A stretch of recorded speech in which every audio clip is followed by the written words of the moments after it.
Well, thousands of people in Hong Kong lit candles today to mark the anniversary of the 1989 crackdown in Beijing's Tiananmen Square. Well, for the first time since those events 31 years ago, the Hong Kong authorities have banned the annual vigil, giving the reason that it's because of social distancing measures. Well, despite the ban, which comes in the context of an erosion of rights and liberties in the former British colony, people nevertheless have been taking part today in public vigils. Well, things started out peacefully, but they didn't stay that way. France 24's Oliver Farry is in Hong Kong and joins us now. Oliver, it seems the mood changed at least at one or two of those vigils in Hong Kong. Yeah, at the main vigil in Victoria Park, where I am now, most of the people have gone at this point. There was probably at least 10,000 people there, which is small by the standards of previous gatherings, but sizable enough given that this one was an illegal one that had been refused permission by the government. There was another vigil over in Mongkok in Kowloon, which turned out to be a little less peaceful.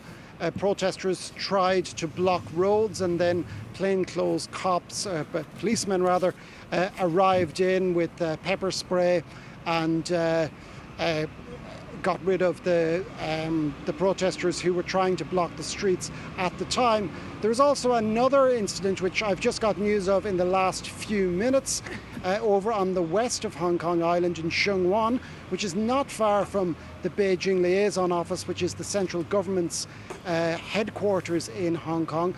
Police conducted a controlled explosion of a suspect device. Now, we don't have any more information as of yet. It's not the first time that Hong Kong police have done so in the last 7 or 8 months. On previous occasions, there didn't seem to be any substantial link to protesters or anybody else. But for the moment, that's all the news I have with that. OK, and given events in Hong Kong these last few months, even couple of years, and I'm talking particularly about the perceived erosion of rights and liberties there, I mean, do you think these commemorations of events 31 years ago have perhaps taken on some extra significance? They certainly have, and last year, which was the 30th anniversary, it drew back crowds in a big way, which they had been in abeyance for a few years previous to that, as people, Hong Kongers, became a little bit less enamoured of mainland China. But this year, it very much turned into a Hong Kong protest early on. They certainly lit candles and there were banners to remember the dead of Tiananmen Square of 1989. But the pro-democracy chants started up very quickly, and they started marching around Victoria Park in a circular fashion. The police left them alone, more or less. The police actually had a very, very light presence here. They stayed separately. None of them were in riot gear.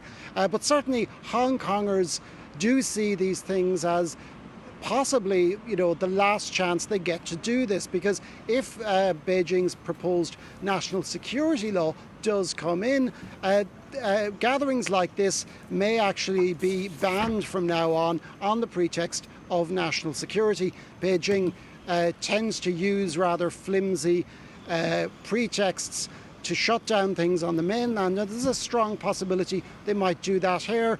Similarly, the Legislative Council in Hong Kong today passed a law which criminalises disrespect of March of the Volunteers, which is the Chinese national anthem.